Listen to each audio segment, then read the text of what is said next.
শিবির কি? শিবির নাকি রক কাটে? এই নিয়ে আপনার মতামত জানতে চাই। ছাত্র শিবির ট্যাগ দিয়ে আসলে রক কাটার এই শব্দটা ইউজ করা হতো আসলে, এই বিষয়ে আসলে কি ব্যাখ্যা দিবেন? এটা আমি সহজ করে বলি, আপনি রক কাটা লিখে গুগলে সার্চ করবেন, দেখবেন সব প্রাইমে আমি ছাত্রলীগের নামে আপনি জাস্ট সার্চ করবেন, শিবিরের নামে কোনো ডকুমেন্ট কোনো কিছু পাবেন না। শুনেন, এটা আর শুনেন, শিবির তো একটা ছাত্র সংগঠনের নাম। শিবির শব্দের অর্থ হলো দল বা তাবু। কথা বুঝেন না? কি দল বা তাবু? তো বাংলাদেশে একটা দল আছে এরকম ছাত্র সংগঠন, এর নাম ইসলামী ছাত্র শিবির। আজকে বলে দিই, শুনেন, আপনি যদি গণতন্ত্রে বিশ্বাস করেন, আপনি যদি বৈষম্যতাকে সমতায় ফিরাতে চান, তাইলে যে কোনো আদর্শ লালন করুক তাকে আপনি কি দিবেন? সম্মান দিবেন, তার কাছ থেকে কি করতে দিবেন। আমি আমার আল্লাহকে সাক্ষী রেখে আল্লাহর জাতের কসম করে বলি, আমার কাছে ছাত্রদল, ছাত্র শিবির, ছাত্র ইউনিয়ন, ছাত্র লীগ আলাদা কিছু নাই। কিন্তু সবাই যার যার আদর্শ নিয়ে মাঠে কাজ করো, কলেজে কাজ করো, ইউনিভার্সিটিতে কাজ করো। কেউ কারোরে হামলা দিও না, কেউ কারোরে মামলা দিও না, কেউ কারোরে দৌড়ানি দিও না, মারামারি করো না। সবার মত আদর্শকে নিয়ে চলতে দাও। এটাই হবে সম্প্রীতি, এটাই হওয়া দরকার গণতান্ত্রিক একটা দেশের কি নীতি। কিন্তু আপনি তকমা দিয়া উমকরে ঠেকাও, তুমককে ঠেকাও, কিন্তু ঠেকাইতে ঠেকাইতে নিজের ঘরের ভিতরে শিবির। আমি মোল্লা নাজিম, আমি আল্লাহর কসম করে বলি, কুমিল্লার আওয়ামী লীগের এক নেতা আমাকে বলছে, আমার একমাত্র একটা মেয়ে আছে, আপনি তো তাদের সাথে সম্পর্ক ভালো, একটু শিবিরের ভালো টালো নেতা ছিল, এরকম একটা ছেলে আমার মেয়ের জন্য দেখেন তো। কুমিল্লার কথা বলছি আমি, বাংলাদেশ না। আমি বলছি, আপনার মাথা ঠিক আছে? আপনি হলেন চেতনাদারী লোক। কয় হুজুর সব বুঝি। সে নিজে বলেছেন, আমি বিশ্বাস করি যে এই ছাত্র সংগঠনের ছেলের কাছে আমার মেয়ে বিয়ে দিলে অন্তত মাইটের খাবে না, যৌতুক টৌতুক লাগবে না। আপনি এগুলা বাদ দেন, আপনার কাছে এত, আপনি মাথা গরম হয়ে যান, চোখ রাঙ্গায় ফেলেন একটা দলের নাম শুনলে, তা আপনি তার কাছে গেছেন কখনো? আপনি তো জান নাই। সবাই যার যার আদর্শ নিয়ে ময়দানে থাকুক, আমাদের কোনো আপত্তি আছে? কিন্তু আপনি একটা দলকে নির্দিষ্ট করে নিষিদ্ধ করতে চান কেন? এই বাংলাদেশে কলেজ ইউনিভার্সিটিতে যতবার অন্যায় অবিচার হয়েছে, এই ছাত্র সংগঠন ততবার প্রতিবাদ করেছে। এখন ওদের পরিচয় ঢাকা ভার্সিটিতে পাওয়ার পরে অনেকের আবার ঘুম নাই। আমরা কইছিলাম নি তো, তুই কি কইছ? তুই তো গাঁজা খাওয়াই না দলের মধ্যে ছিলি। জিজ্ঞেস করছে, আপনাদের এই দল এটা কি বলে? না, বলছে এটা ঢাকা ভার্সিটিতে এটা নাকি রক কাটে। তো সে কি বলছে? গুগলে সার্চ দেন। হ্যাঁ, দেখছেন, বলছে আপনারা গুগলে সার্চ দেন, কার নাম আসে। তার মানে বোঝা গেল গুগলে সব পাওয়া যায়, যায় কি না? যাক, ওইটা বিষয়টা শোনেন, আমি বলি, ছাত্র শিবির এমন একটা সংগঠন যাদের সংগঠনের নীতিমালায় আছে তাহাজ্জুদ বাধ্যতামূলক, 5 ওয়াক্ত নামাজ জামাতের সাথে বাধ্যতামূলক, লেখাপড়ায় পাঠ্যসূচি বাধ্যতামূলক 6 ঘন্টা লেখাপড়া। সবচেয়ে বড় যেই জিনিসটা, এই সংগঠনের কোনো ছেলেরা মেয়েদেরকে প্রাইভেট পড়াইতে পারে না, নিষেধ। কথা বুঝেন নাই? কি নিষেধ? আর রেজাল্ট ভালো হবে না খারাপ হবে? আর কিছু বললাম না, তবে আমি কিন্তু দলকে প্রমোট করি না। আপনারা জানতে চাইছেন, আমি শুধু ব্যাখ্যা দিছি, নাকি আর কিছু বলছি?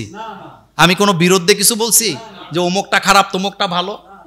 যারা দেখছেন, যাদের ছেলে এই জায়গায় গেছে, আপনি কিন্তু নিশ্চিত ঘুমান যে আমার পুত যাই করুক, অন্তত মাইয়া ফ্রেন্ডে ডিস্টার্ব করবে না, অন্তত বিড়ি সিগারেট।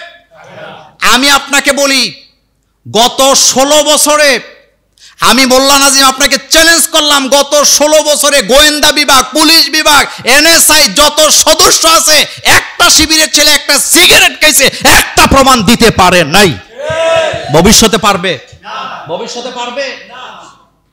আল্লাহ আমাদেরকে হেফাজত করুক। বেশি কথা হয়ে গেছে, ইনশাল্লাহ আগামী জুমা থেকে সাবজেক্ট চেঞ্জ হবে। আল্লাহ পাক আমাদের সকলকে কবুল করুক। আসসালামু আলাইকুম ওয়া রাহমাতুল্লাহি ওয়া বারাকাতুহু। একটা সুন্দর প্রশ্ন। আসসালামু আলাইকুম হুজুর, ফজরের নামাজের পর ঘুমানো কি উচিত নাকি সূর্য উঠার পর ঘুমাবেন?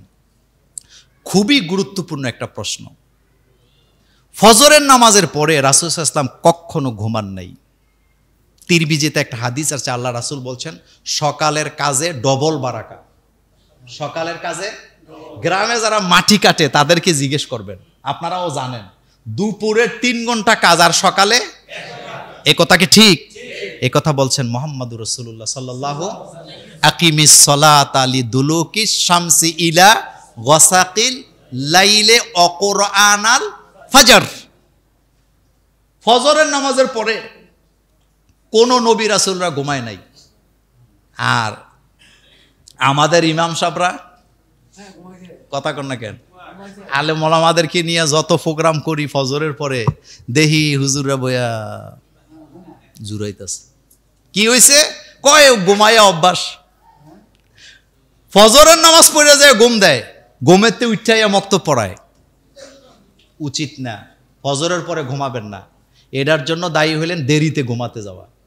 কখন ঘুমাতে যাওয়া? দেরিতে ঘুমাতে যাওয়া। দেরিতে ঘুমাতে যাওয়াটাই হলো অসুস্থতার কি মূল কারণ। সেজন্য আমি আপনাদেরকে অনুরোধ করব, ফজরের পরে ঘুমাবেন না। আল্লাহ বলছে ফজরের পরে কোরআন তেলাওয়াত করো, এটা বরকতময় সময়। আর রাসূল তিরমিজিতে বলেছেন ফজরের পরে কাজে কর্মে লাগো, এটাতে বরকত আছে। আগের দিনে লোকেরা হাল চাষ করতো কি দিয়া? নাঙ্গল কোন সময় লয়ে যেত মাঠে? এখন তো বুঝছেন কথা। এজন্য ফজরের পরে কোনো ঘুম নাই। আমির হামজা জেল থেকে বের হওয়ার পর থেকে প্রায় অসুস্থ দেখা যায়, এর পেছনে কোনো ষড়যন্ত্র আছে কি?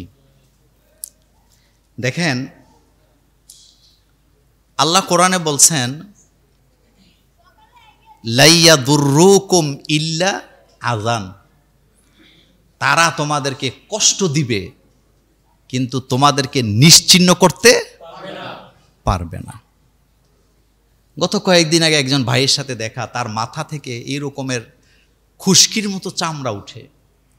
বললাম এটা কেন হয়েছে? কয় ভাই এখানে যাওয়ার পরে হয়েছে। আমির হামজাকে অনেক কষ্ট দেওয়া হয়েছে, অনেক কষ্ট দেওয়া হয়েছে, সোলো পয়জনও করা হয়েছে তাকে। এখন একটা মানুষ, যুবক মানুষ, টকবকে, সে কিন্তু আমার চাইতে অন্তত 10 বছরের ছোট বয়সে, এই লোকটারে যা ইচ্ছা তা। অপরাধটা কি ছিল? অপরাধটা ছিল 2 ছেলে নাকি ফেসবুকে লেখছে আমরা তরবারি নিয়ে সংসদে হামলা করব। তো ওদের মোবাইলে আমির হামজার ওয়াজ পাওয়া গেছে। আপনার মাথায় যদি বিবেক থাকে, এটাই অপরাধ। তার অবস্থা এমন, সে প্রতিনিয়ত 4 থেকে 5 বেলা ওষুধ খাওয়া লাগে। মাথার চুলগুলাও মোটামুটি শেষ, মানে আমার আগেই বুড়ো হয়ে গেছে। এখন আরেকটা বিষয় হলো, আপনারা তারে নিয়ে কারাকারি করেন। সকালে মাহফিল, দুপুরে মাহফিল, বিকালে মাহফিল, রাত্রে মাহফিল, হেরে লাগবেই। এটা কি ঠিক বললাম? তো একটা লোকের রেস্ট তো করা লাগে। পৃথিবীতে একটা মানুষ সুস্থ থাকার জন্য প্রথম শর্ত ঘুম। ওয়াজআলনা নাওমাকুম সুবাতা, ঘুম। আপনি ডাক্তারের কাছে যে কোনো রোগ নিয়ে যাবেন, আগে জিজ্ঞেস ঘুম হয় কেমন। ঘুম তো লাগবে তার। এই জন্য প্রথম অবস্থা আপনাদেরকে পরামর্শ দেই, মাহফিল আমির হামজারে দিয়েই করতে হবে, এই থিওরি থেকে আগে এটা বাদ দেন। আপনি কি তাকে মেরে ফেলবেন? একটা মানুষ 200 সর্বোচ্চ 250 মাহফিল করতে পারে, এর বেশি পারবে না। কিন্তু প্রতিদিন সকালে দুপুরে বিকালে এটি করে করে আপনারা তারা শেষ করতেছেন। 2 নম্বর, তার সহযোগী মানে তার যে পিএসটিএস আছে তাদের প্রতিও আমার পরামর্শ আছে। সে হইল গাছ, সে বাচ্চা থাকলে তোমরা বাঁচবা। তুমি কেন তার মাহফিল গণহারে নিচ্ছ প্রতিদিন 4টা 5টা? আবার মনে মনে করেন না মোল্লা ভাই ওর কারণে আপনাদের মাহফিল কমলো কিনা। আমাদের মাহফিল কমবে কেন? আমার মাহফিলের ডায়েরি ফিল আপ হয়েছে গত 6 মাস আগে। কয় মাস? আমার পিএসও এখন আমারে ফোন দেয়া কয় স্যার দুপুরে একটা নেই, বিকালে একটা নেই। আমি কে মাথা ঠিক আছে তোর? এটা থেকে বের হয়ে আসতে হবে। আমির হামজা জাতির সম্পদ। প্রতিদিন আমির হামজা দিনে মাহফিল দরকার না, রাতে মাহফিল করুক। মাগরিবে একটা করুক, রাতে একটা করুক, কোনো আপত্তি। কিন্তু তার রেস্টের ব্যাপারে এটা আমাদের সতর্ক হওয়া দরকার। কাছাকাছি যারা আছে তাদের সতর্ক হওয়া দরকার। যেহেতু আমার কাছে এটা আসছে, আমি আজকেই তাকে মেসেজ দিব অথবা কল করে জানাবো যে ভাই তোমাকে এটা ছাড়তে হবে। রেস্ট দরকার। কি দরকার? সে বাচ্চা থাকলে আমরা কথা শুনতে পারবো। আপনাদের মনে আছে আল্লামা সাইদি সাহেব, তিনি কি প্রতিদিন মাহফিল করতেন? হ্যাঁ, সকালে বিকালে করতেন? করতেন না। তার রুটিন ছিল। কি অসাধারণ! ঈদগার মাহফিলগুলা মনে পড়ে না? আমার মনে আছে ঈদগাতে মাহফিল। আহারে, উনি যখন নাহমাদু কইয়া টান দিত, আমাদের শ্রোতা হচ্ছেন আপনারা, আর ওনার শ্রোতা ছিল ডিসি, এসপি। আমি আমার নিজের চোখে এসপি, ডিসি, সচিবদেরকে মাঠে বসে ওনার মাহফিল শুনতে আমি অহরহ দেখছি। এজন্য বলি রুটিনের উপরে আমাদেরকে চলতে হবে। শরীরকে নির্যাতিত করে, শরীরেরও কি আছে হক। দোয়া করে আল্লাহ যেন আমির হামজাকে সুস্থতা দান করেন। তার খেদমত কোরআনের ময়দানে আল্লাহ যেন আরো অনেক লম্বা করে দেন। আল্লাহ যেন এই জাতির রাহবার হিসাবে তাকে কবুল করেন। আল্লাহ তুমি তাকে সুস্থতা দান করো।